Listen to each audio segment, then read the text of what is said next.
Good morning, students. I am Aruna Sawa, your English teacher.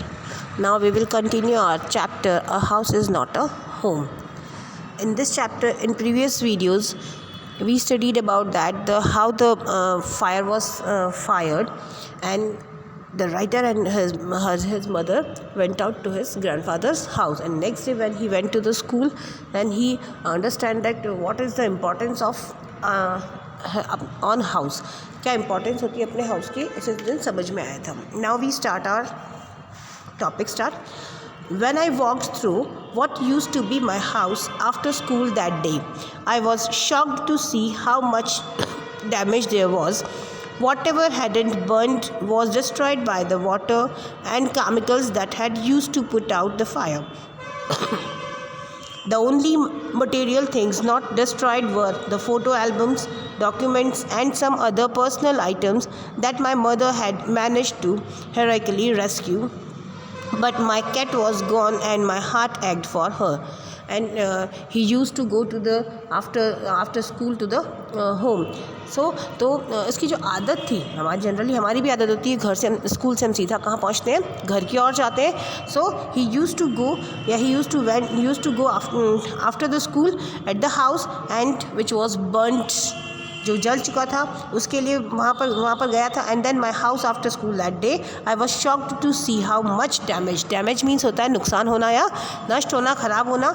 सो वो बहुत ज़्यादा shocked हो गया था इस चीज़ को देखकर कि जो चीज़ जली नहीं थी वो नष्ट किससे हो गई थी, डैमेज किससे हो गई थी, या तो वाटर से या जिस केमिकल से फायर को एक्सटिंग्विश किया गया था, बुझाया गया था, उस केमिकल से वो चीज़ें क्या हो चुकी थी, सारी ख़राब हो चुकी थी. पुट आउट मीन्स होता है बेटा आग को बुझाना, है ना, put out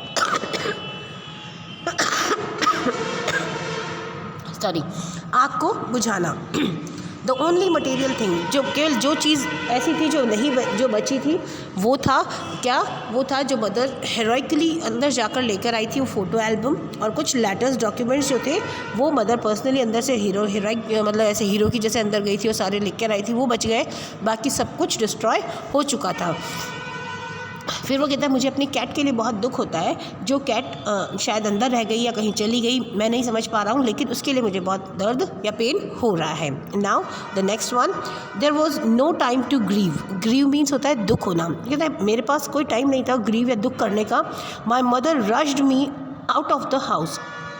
My mother rushed me out of the house and we would have to find a place to live and I would have to go buy some clothes for school.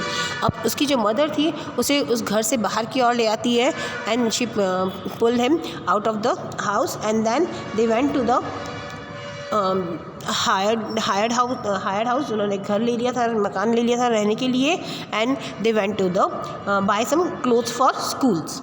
We had to borrow money from my grandparents because there were no credit cards, cash or even any identification to be able to withdraw money from the bank. क्योंकि सब चीज़ें क्या हो चुकी थी वहाँ, सारी चीज़ें नष्ट हो चुकी थी, जल चुकी थी, तो क्या उनके पास कोई क्रेडिट कार्ड नहीं था, कोई कैश नहीं था, और बैंक से पैसा निकालने के लिए जो हमारा चेक बुक होता है या डायरीज़ वगैरह होती है वो उसके पास कोई भी आइडेंटिफिकेशन नहीं था. So they have to get some money from the grandparents. उन्होंने कुछ मनी कहाँ से ली, ग्रैंड पेरेंट्स से ले ली.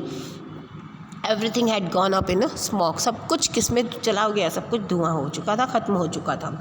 Now next one, that week the rubble that used to be our house was being cleared off the lot, and even though he had rented an apartment nearby, I would go over to watch them clear away debris, hoping that my cat was somewhere to be found, and she was gone. I kept thinking about her as that vulnerable little kitten, and in the early morning when I would disturb her and get out of bed, she would tag along after me, climb up my robe and crawl into my pocket to fall asleep. I was missing her terribly. Means वो अपनी cat को बहुत ज़्यादा miss कर रहा था, क्योंकि उसे एवरी टाइम अपनी वो कैट ही याद आ रही थी. राइट. सो वो कहता है कि जब नेक्स्ट डे हमने हमारा जो रेंट में रूम लिया था, मकान लिया था, वो वहीं पास में नियर बाय लिया था, तो जो भी डेब्रीज, जो भी कचरा था या रबल्स, जो ईंट पत्थर के जो टुकड़े होते हैं, वो डेब्रीज मतलब जो आप बोल सकते हो मकान के गिरने के बाद जो सारा मटेरियल रखा हुआ होता है, वो बेकार सा मटेरियल होता है, कुछ काम का नहीं होता है, उसको हम कहते हैं डेब्रीज। तो वो सारी चीज़ें और जो वल्नरेबल मतलब जो कुछ नाजुक सी सॉफ्ट जो चीज़ें थी, उन सब चीज़ों को वो सब क्या कर रहे थे, अब वहाँ से सब हटा रहे थे, मकान के वहाँ से सबको हटा रहे थे, कपड़े वगैरह सबको। ऐसा लग रहा था हर चीज़ वहाँ से क्या ले जाई जा रही है वहाँ पे, क्योंकि सब चीज़ क्या हो चुकी थी, बेकार सी हो चुकी थी। तो अब हर चीज़ को वहाँ से हटाया जा रहा था। तो वहाँ पर से सबको हटा रहे हैं ये लोग। और जो उसके बाद वो उसमें से फाइंड आउट करने की कोशिश कर रहा था कहीं कैट तो उसको नहीं मिल जाए ना, कि कैट का कुछ निशान मिल जाए कि वो यहाँ थी या कहीं चली गई थी। तो इस तरह का वो सोचने लगता है। तो फाइंड आउट वहीं बैठे बैठे अपने वहाँ पर बैठे बैठे सब चीज़ें उसे रिमाइंड होती है किस तरह से कैट उसके पास हमेशा आती थी और वो उसे कैसे वापस से हटाता था और फिर से उसके पास आके उसके बेड पर आकर सो जाती थी। तो उसे उसकी बहुत बुरी तरह से उसकी याद आ रही थी। It always seemed that bad news spread quickly, and in my case, it was no different. Everyone in high school, including the teachers, were aware of my plight.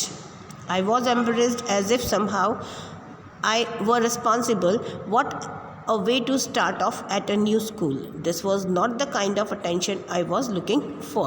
So कहता है कि जो बैड न्यूज़ होती है वो बहुत जल्दी spread होती है, बहुत बैड न्यूज़ जो होती है वो जल्दी फैलने लग जाती है, बहुत जल्दी फैलती है। तो यही चीज़ इसके साथ भी हुआ है कि जो इसकी आग वाली घर को जो आग लगी है उसकी जो खबर है वो बहुत जल्दी कहाँ पहुँच गई थी, स्कूल पहुँच गई थी। और हाई स्कूल के जो टीचर्स थे उनकी हालत वो देखते थे कि जो हाई स्कूल के टीचर उनके सामने उसको कैसा फील होगा, शर्म सी फील होगी, क्योंकि कहता है कि शायद कुछ रिस्पॉन्सिबल मैं भी हूँ इस आग के लगने के लिए। Next, the next day at school people were acting even more strange than usual. I was getting ready for gym class at my locker and people were milling around me, asking me to hurry up. I thought it was strange, but in the light of the past few weeks, nothing would surprise me. It almost seemed that they were trying to show me into the gym, and then I saw why. There was a big table set up with all kinds of stuff on it just for me. They had taken up a collection and bought me school supplies, notebooks, all kinds of different clothes, jeans, tops, sweatsuits. It was like Christmas, and I was overcome by emotion. People who had never spoken to me before were coming up to me to introduce themselves. I got all kinds of invitations to their houses. So जितना ही अपने आप को school से strange मानता था, लेकिन next day जब वो स्कूल जाता है तो वो देखता है कि उसके साथ क्या हुआ है, कि जिस तरह से डेली उनका जो बिहेवियर था अपने क्लासमेट्स का, जो स्कूल का, टीचर्स का जो था, वो सारा बिहेवियर बिल्कुल चेंज हो गया था। When he went to the locker to take out some dress for the gym, so he saw that all the students were give attention to him. और जो जितने भी स्टूडेंट्स हैं उसको अटेंशन दे रहे हैं, उसे बार बार क्या कह रहे हैं, प्लीज़ डू हरी अप, जल्दी करो, तुम्हें कहाँ चलना है, उस रूम में चलना है। और उसे जल्दी से उसे वहाँ पर लेकर जाते हैं। और जैसे ही वो वहाँ उस रूम में लेकर जाते हैं, वहाँ वो देखता है कि एक टेबल पर बहुत सारी चीज़ें रखी हुई है, स्कूल सप्लाई, मतलब स्कूल में जो आपको ज़रूरत होती है, जो नीड होती है, उसकी सारी चीज़ें वहाँ पर रखी हुई है। और जब वो देखता है कि ये सब चीज़ें मेरे लिए रखी हुई है, ये देखकर उसे बहुत खुशी होती है, बहुत खुश होता है इस बात को देखकर कि इन लोगों ने मेरे लिए कितना कुछ किया है। मतलब ऐसा लग रहा था जैसे क्रिसमस पर हमें बहुत सारे गिफ्ट मिलते हैं, वैसे उसके लिए वहाँ पर नोटबुक्स, कॉपीज़, उसके लिए जीन्स, ड्रेसेस, स्वेट सूट, सब चीज़ें, मतलब एक बच्चे को जिसकी ज़रूरत होती है, शूज़ वगैरह, हर चीज़ वहाँ रखी हुई थी। और ऐसा लग रहा था जैसे क्रिसमस पर हमें कुछ गिफ्ट मिलते हैं, वैसे गिफ्ट उसे मिल रहे थे। So he was getting very emotional, वो बहुत ज़्यादा इमोशनल हो जाता है। और ऐसा लग रहा है जैसे जो लोग उसे नहीं बोलते थे वो भी उससे आकर मिल रहे हैं, बोल रहे हैं और उसे अपने घर आने का इन्विटेशन दे रहे हैं। तो उसे ऐसा लग रहा है जैसे कोई सब कुछ एक सपना सा लग रहा था। Now their genuine outpouring of concern really touched me. उनका जो इस तरह का कंसर्न था, उनका जो इस तरह का मेरे लिए चिंता करना था, वो सब मेरे लिए बहुत ज़्यादा मेरे हार्ट को टच कर गया। In that instant I finally breathe a sigh of relief and thought for the first time that thing were going to be okay. और पहली बार वो उस स्कूल में अपने आप को सेफ़ या रिलीफ महसूस करता है कि हाँ अब सब कुछ अच्छे से हो जाएगा। I made friends that day, और उस दिन उसने अपने कुछ फ्रेंड्स भी बनाए थे। Now next one, a month later I was at my house watching them rebuild it. वहीं पास में ही रहता है, तो जब उसका घर वापस से रीबिल्ड हो रहा था तो वो वहीं बैठे बैठे देखता रहता था। But this time it was different, I wasn't alone. हमेशा अकेला रहता था, but this time he was not alone, he was with his friends. I was with 2 of my new friends from school. It took a fire for me to stop focusing on my feeling of insecurity and open up to all the wonderful people around me. और मुझे ऐसा लगता था कि वो मुझे अपनी असुरक्षा की भावना जो मेरे मन में थी उससे हटाकर अपने इर्द गिर्द उनके लोगों के साथ में रहना, ताकि मैं बार बार उन चीज़ों की तरफ ध्यान ना दूँ। और अब वो वहाँ पर बैठकर वो लोग भी देखते थे। Now I was sitting there watching my house being rebuild when I realize my life was doing the same thing. और फिर तब देखता है कि हाँ कुछ समय बाद उसको लगता है कि हाँ अब मेरी लाइफ थोड़ी सी कैसी हो रही है, थोड़ी सी व्यवस्थित होने लगी है। While we sat there on the curb planning my new bedroom, I heard someone walk up to me from behind and say, "Does this belong to you?" When I turned around to see who it was, I couldn't believe my eyes. A woman was standing there holding my cat. I leapt up and grabbed her out of the woman's arms. And while they were sitting on the terrace of that their house, the planning, and they have to planning the new bedroom and how they became a kitchen and so the planning of their house, अपने planning की घर की मकान की planning कर रहे थे। and suddenly he heard the voice of the sound of the tip tap means चलने की किसी की आवाज़ सुनाई देती है। And then she said that does this belong to you, क्या ये तुमसे बिलोंग किया, तुम्हारी है। And when he turn round toward this lady and he couldn't believe it to his eyes, and a woman was standing with holding a cat. Women क्या लेकर खड़ी है, एक कैट लेकर खड़ी है। ही लेफ्ट आउट मीन्स होता है jumped out, and grab means catch कर लेना from the arms of the woman's arms, and he got the cat. I held her. Last one. I held her close to me and cried into the beautiful orange fur. Cried into the beautiful orange fur. She purred happily, and my friends were hugging me, the cat and the jumping around me. They were very happy.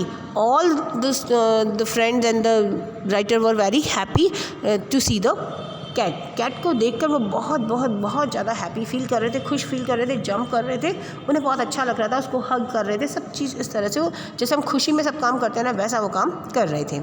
Next one, apparently my cat had been so freaked by the fire that she ran over a mile away. Her collar had our phone number on it, but our phones had been destroyed and disconnected. This wonderful woman took her in and worked hard to find out whose cat it was. Somehow she knew this cat was loved and sorely missed. तो कहते हैं कि निश्चित रूप से क्या हुआ था कि उस दिन उन्होंने जो स्पष्ट रूप से अपेरेंटली मीन्स स्पष्ट रूप से जो उनकी बिल्ली जो थी वो इतनी डर गई थी कि कुछ बहुत मीलों दूर भाग गई थी। लेकिन उसके गले में जो हम जनरली अपने पेट के नेक पर कुछ राउंड नेक पे पट्टा डाल देते हैं, तो वो जो पट्टा था उस पर हमने फ़ोन नंबर लिखा था। उस फ़ोन नंबर को फाइंड आउट करते हुए वो लेडी हमारे पास पहुँची, क्योंकि हमारा फ़ोन तो डेड हो चुका था, जल गया था इसलिए घर, लेकिन उसने फाइंड आउट करके हमारा घर ढूंढ ही लिया और हमको लाकर हमारी कैट हमें दे दी। As I sat there, last paragraph, as I sat there with my friends and my cat curled up in my lap, all the overwhelming feeling of loss and tragedy seemed to diminish. ऐसा लगता है कि cat के आने के बाद और मेरे फ्रेंड्स बन जाने के बाद जितनी भी जो कैलमिटी है, जो मेरे साथ बुरा हुआ था, वो सब अब मैं धीरे धीरे भूलने लगा हूँ, वो सब धूमिल होने लगी है. I felt gratitude for my life, और अपनी लाइफ के लिए ग्रेटिट्यूड होता है, मतलब अपने आप के लिए भगवान जी को धन्यवाद करता है. My new friends, the kindness of a stranger, जो स्ट्रेंजर थी जिन्होंने काइंडनेस दिखाया, इस कैट को वापस लौटाया. And loud purr of my beloved cat, my cat was back and so I was. कहता है कि कैट मेरे पास आ गई और मैं बहुत ज़्यादा हैप्पी फील करता हूँ, सभी को आभार प्रकट करता है. So now this chapter was complete here. Now in our next we will discuss about the question answer. Thank you.